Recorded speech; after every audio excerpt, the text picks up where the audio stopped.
नमस्कार दोस्तों, कैसे हो आप सभी। दोस्तों 2 दिनों से क्लास नहीं हुई थी, मैंने आपको रीज़न भी बताया था, लेकिन आज से हम दोबारा से क्लास कंटिन्यू करेंगे।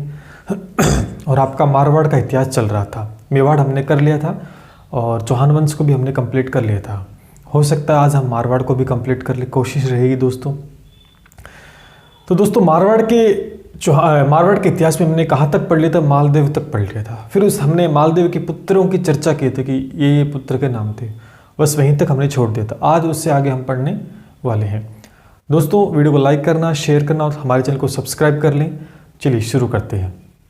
दोस्तों मालदेव के 3 पुत्र थे। सबसे छोटे पुत्र का नाम था रावचंद्र सेन, जिसे उत्तराधिकारी बनाया गया था। एक राम सिंह था और एक था आपका मोटा राजा उदय सिंह।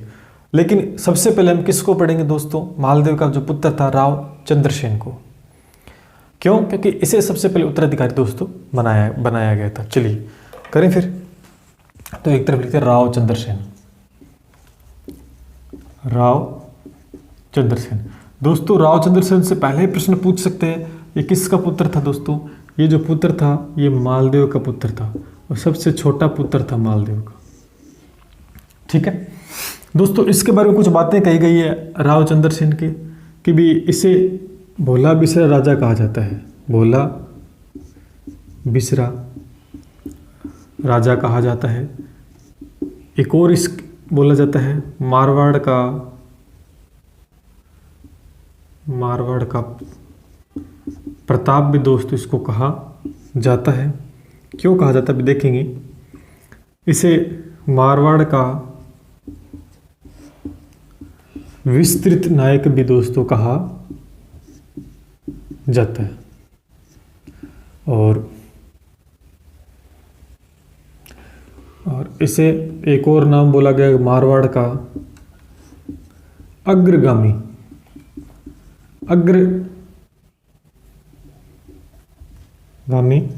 प्रताप भी दोस्त इसको कहा जाता है। तो सीधा सीधा प्रश्न दोस्तों आपसे पूछेगा कि मारवाड़ के इतिहास में भोला बिसरा राजा किसे कहा गया, मारवाड़ का प्रताप किसे कहा जाता है, मारवाड़ का विस्तृत नायक किसे कहा जाता है, मारवाड़ का अग्रगामी प्रताप किसे कहा जाता है। तो ये उपनाम आपको जो यहाँ पर दिखाई दे रहे हैं ये रावचंद्र सेन के लिए बोले गए हैं। रावचंद्र सेन को कहा जाता है। क्यों कहा जाता है दोस्तों, यहाँ पर इसका शासनकाल को लेकर प्रश्न बनेगा, तो मैं लिखा नहीं, मैं लिख देता हूँ। तो इसका शासनकाल 1562 से स्टार्ट होता है दोस्तों और 1582 तक चलता है। इधर दोस्तों अकबर था। कौन था? इस साइड में अकबर था, मान लेते यहाँ पर था इसके समकालीन। ये अकबर चाहता था कि भी राजपाट अपना हो हर जगह, हर राज्य के अंदर। तो इसने क्या कहा, इसने 1570 के अंदर नागौर दरबार बुलाया। नागौर दरबार के अंदर बहुत सारे राजाओं को बुलाया, जिसमें से रावचंद्र सेन भी यहाँ पर पहुंचा नागौर दरबार में। और अकबर ने कहा क्या करना चाहता, अकबर ने कहा कि सीधा सीधा कहा कि आप मेरी अधीनता स्वीकार करो। अकबर ने क्या कहा, मेरी अधीनता स्वीकार करो। मेन मकसद यही था अकबर का। 1570 नागौर दरबार में सभी राजाओं को बुलाया, तो बहुत से राजाओं ने यहाँ पर अधीनता स्वीकार की थी, लेकिन उनमें से एक था रावचंद्र सेन। इसने अधीनता स्वीकार नहीं की। इसने अधीनता स्वीकार नहीं की। अधीनता स्वीकार करने का मतलब है कि वैवाहिक संबंध स्थापित कर लेना या कार्रवाई के अंदर हस्तक्षेप रहना, मेन रोल रहना, बहुत से काम होते हैं। तो अकबर ने नागौर दरबार के अंदर बहुत से राजाओं को बुलाया और कहा मेरी अधीनता स्वीकार करो, लेकिन इस रावचंद्र सेन ने दोस्तों अधीनता स्वीकार नहीं की थी। तो ध्यान रखना इस प्रश्न का उत्तर। ठीक है, कब बुलाया? 1570 में। अकबर को अब गुस्सा आ गया कि भाई बात बनी नहीं, कि मेरी बात मानने ने मेरी अधीनता स्वीकार नहीं की। तो इसने क्या किया, इसने एक सेनापति को भेजा और उसको डराया। इसने एक सेनापति हुसैन खां को भेजा। किसने? हुसैन खां को भेजा कि देख ले भैया, कर ले, नहीं तो फिर युद्ध वगैरह करना पड़ेगा तेरे साथ, है ना। डराया, इसको धमकाया। तो रावचंद्र सेन क्या हो गया बेचारा, डर के मारे मारवाड़ से भाग गया। डर के मारे भाग गया।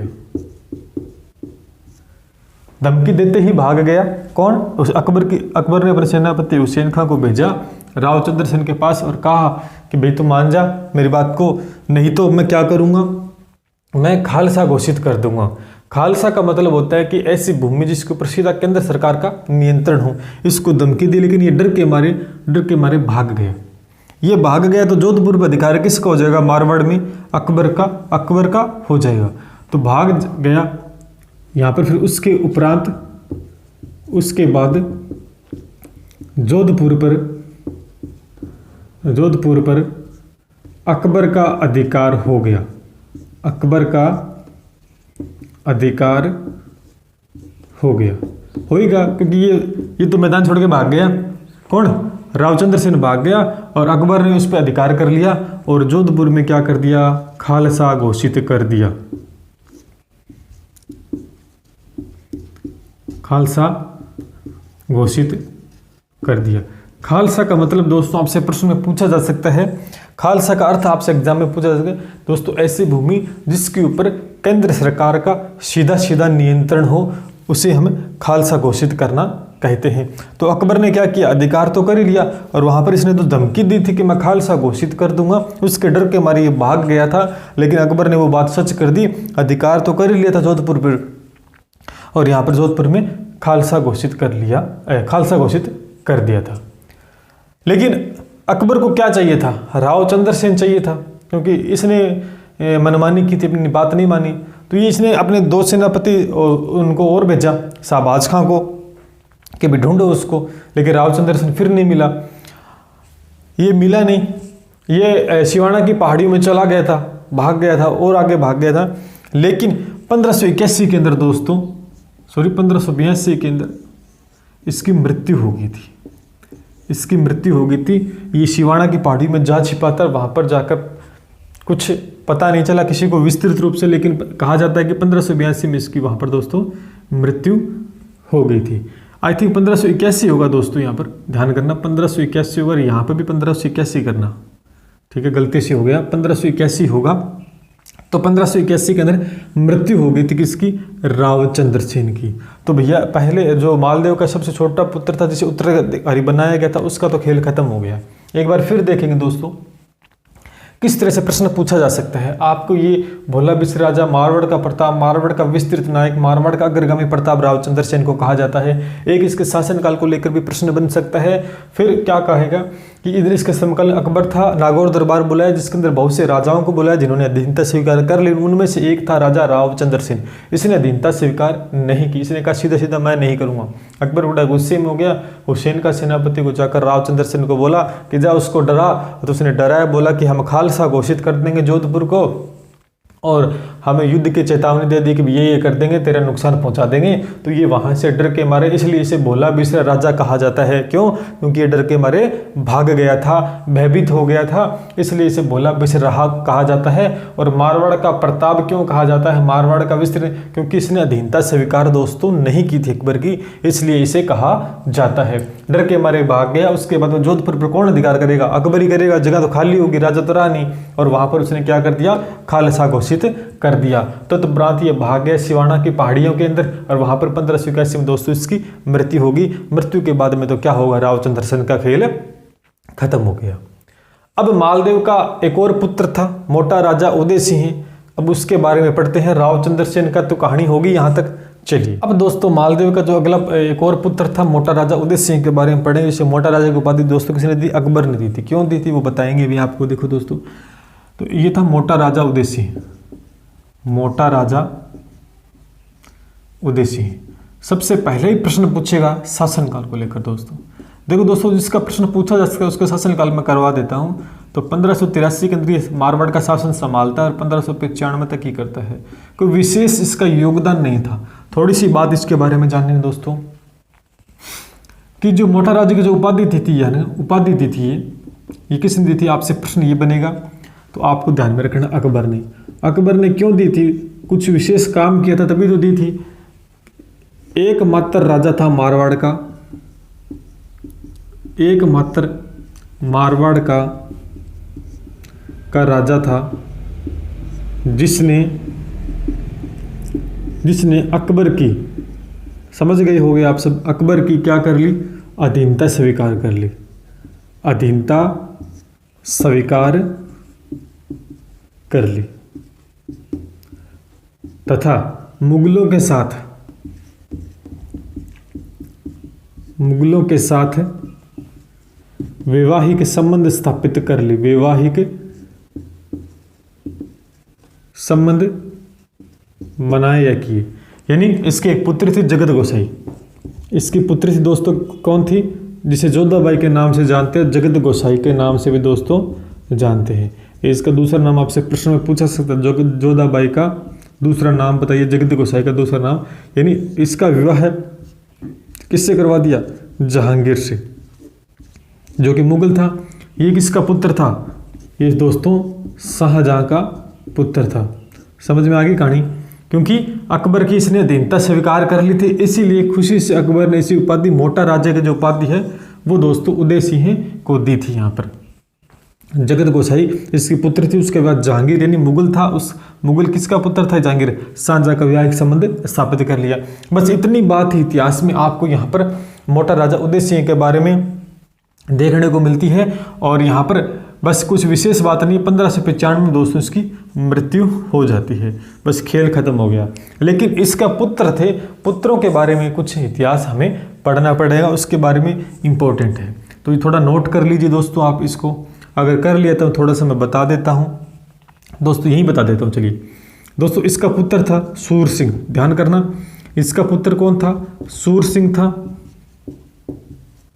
और सूर सिंह का पुत्र कौन था दोस्तों, गज सिंह था, ठीक है। और गज सिंह का दोस्तों पुत्र कौन था, जसवंत सिंह फर्स्ट था, जसवंत सिंह फर्स्ट इसका पुत्र था। और इसी के बारे में हम इतिहास पढ़ेंगे। यहीं जसवंत सिंह से रिलेटेड बहुत सारे प्रश्न बनते हैं और पूछा जाता है। देखो, मोटा राजा उदय सिंह का पुत्र था सूर सिंह, सूर सिंह का पुत्र था गज सिंह, और गज सिंह का पुत्र था जसवंत सिंह फर्स्ट। और इसी से हमें इतिहास में जानकारी मिलती है, जो प्रश्न बनते हैं। बस मोटा राजा उदय सिंह का इतनी सी बात आपको ध्यान में रखनी है, कोई बड़ा इतिहास नहीं है, ठीक है दोस्तों। अब क्या पढ़ेंगे, अब हम जसवंत सिंह को दोस्तों पढ़ने वाले हैं। अब दोस्तों हम जसवंत सिंह के बारे में पढ़ेंगे। जसवंत सिंह फर्स्ट, जिसे महाराजा जसवंत सिंह के नाम से जाना जाता है। तो यहाँ लिखिए, महाराजा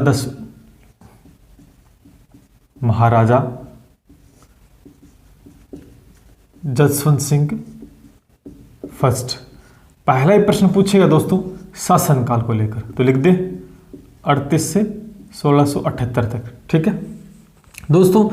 इसका जो राज्याभिषेक हुआ था वो आगरा में हुआ था। कहाँ हुआ था, आगरा में, ठीक है।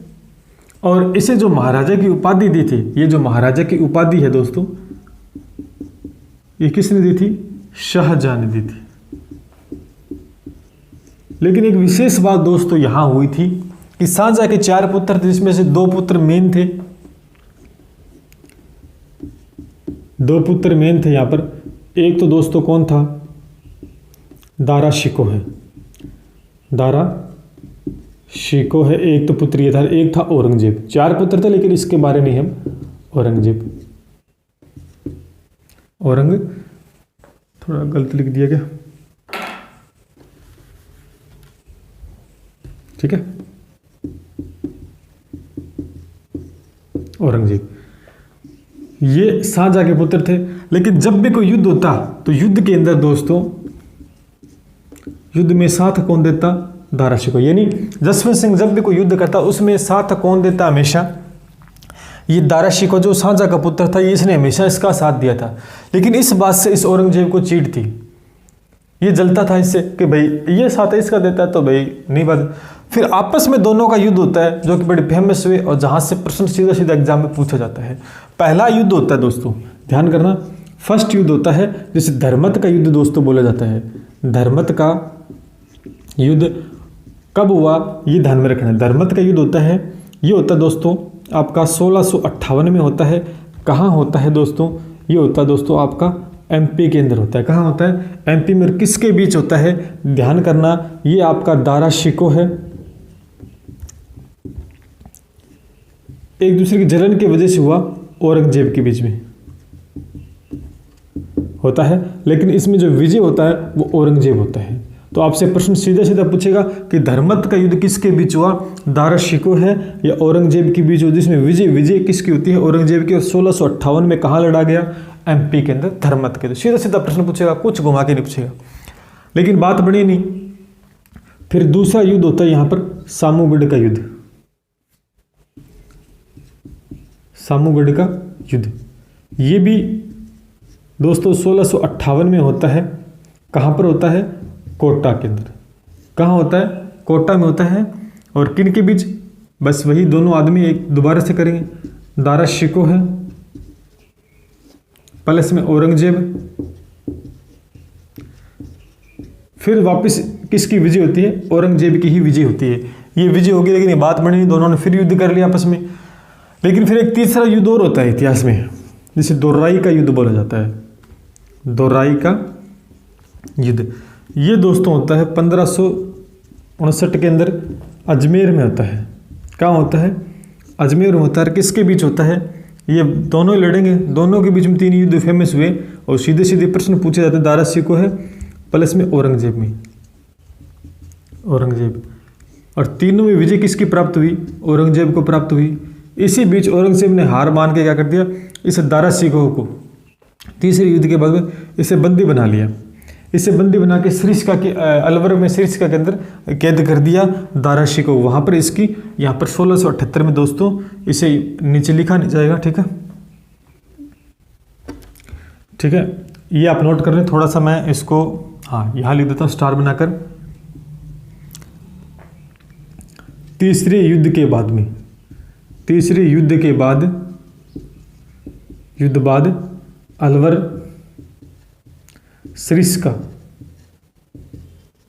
सरिस्का में कैद किया। किसको कैद किया, दारा शिकोह को। लिख लेना, जगह नहीं इसलिए मैं इतना लिख रहा हूँ। लेकिन इसकी मृत्यु हो गई थी वहाँ पर 1678 के अंदर दोस्तों इसकी मृत्यु हो गई थी दारा शिकोह की। इस मृत्यु के उपरांत इस औरंगजेब ने क्या बात कही, इस मृत्यु के उपरांत, यानी यहाँ लिख दो मृत्यु के बाद, किसकी मृत्यु के बाद में, मृत्यु दारा लिख देता हूँ, दारा शिकोह की मृत्यु के बाद इस औरंगजेब ने क्या कहा कि आज कुर्फ का दरवाजा टूट गया है। आज कुर्फ का दरवाजा टूट गया है। ऐसा क्यों बोला, क्योंकि इसने हमेशा ही किसका साथ दिया था युद्ध के अंदर, मैक्सिमम यहाँ पर महाराजा जसवंत सिंह का साथ दिया था। इसलिए इसकी मृत्यु के उपरांत इसी बीच दोनों का युद्ध और जलन के बीच में ये क्यों इसका साथ दे रहा है, क्योंकि ये कुर्फ था। और इसी की मृत्यु के बाद में औरंगजेब ने बात कही कि आज कुर्फ का दरवाजा टूट गया है। सीधा सीधा प्रश्न पूछेगा, ये बात किसने कही, आज कुर्फ का दरवाजा टूट गया है, ये किसके लिए कही गई, दारा शिकोह के लिए। किसने कही, औरंगजेब ने कही थी। तीनों युद्ध एग्जाम में पूछे, तीनों ही युद्ध इंपॉर्टेंट है, ध्यान करना। सीधा सीधा किसके बीच लड़े, तीनों युद्ध दोनों आदमियों के बीच लड़े गए। सामूगढ़ का युद्ध, धर्मत का और दोराई का युद्ध सन 1658 58 यहाँ पर 1659 होगा, ठीक है, हाँ 15 लिख दें, 1659। पहला युद्ध एमपी, फिर कोटा, अजमेर, विजय तीनों में औरंगजेब की होती है। बाद में कैद कर यहाँ छोड़ देता है सरिस्का अलवर में, जहाँ इसकी मृत्यु होती है। और मृत्यु के उपरांत आज कुर्फ का दरवाजा टूट गया, ये औरंगजेब बोलता है। तो यहाँ खेल खत्म हो जाता है इसके पुत्र जसवंत सिंह का भी, ठीक है दोस्तों। अब चलते हैं कुछ आगे। अब दोस्तों थोड़ा सा इतिहास बचता है, अब कंप्लीट आपका हो जाएगा मारवाड़ का इतिहास, ठीक है दोस्तों। महाराज जसवंत सिंह के बारे में हमने पढ़ लिया है, लेकिन इसकी मृत्यु के उपरांत इसके पुत्र होता है अजीत सिंह। इसका पुत्र था अजीत सिंह। कौन था, अजीत सिंह। इसका दोस्तों जन्म जो होता है वो लाहौर के अंदर होता है। कहाँ होता है, लाहौर में। कब होता है, 1679 के अंदर होता है, ठीक है, 1679 के अंदर इसका जन्म होता है अजीत सिंह का। लेकिन एक तरफ कौन था दोस्तों, औरंगजेब। कौन था, औरंगजेब था। औरंगजेब ने को पता लगा कि इसका पुत्र आ गया, इसको कहानी समझ में आ गया, आगे जाके शासन संभालेगा ये मारवाड़ का। तो इसने क्या किया, इस अजीत सिंह को पकड़ लिया और पकड़कर कहाँ ले गया, इसको पकड़कर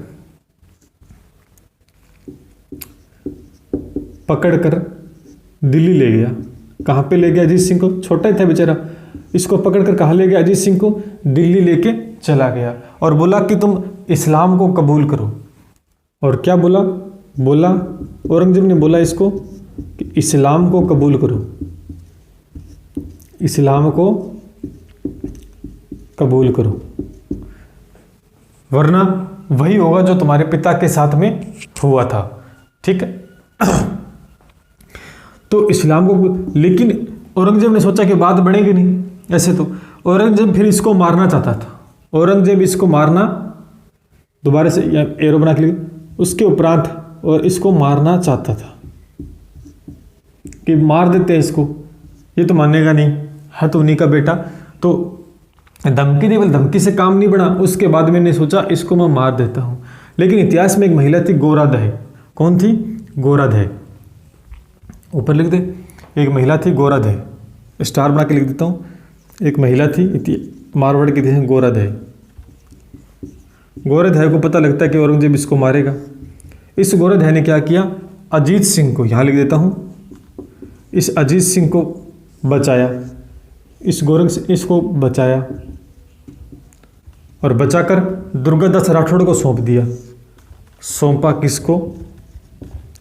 दुर्गादास और राठौड़ को सौंप दिया कि भी ले जाओ इसको यहाँ से, इसकी जान बचाई। इसलिए इस जोधा गोरादह को मारवाड़ की धाई माँ कहते हैं, धाई पन्ना कहते हैं। मारवाड़ की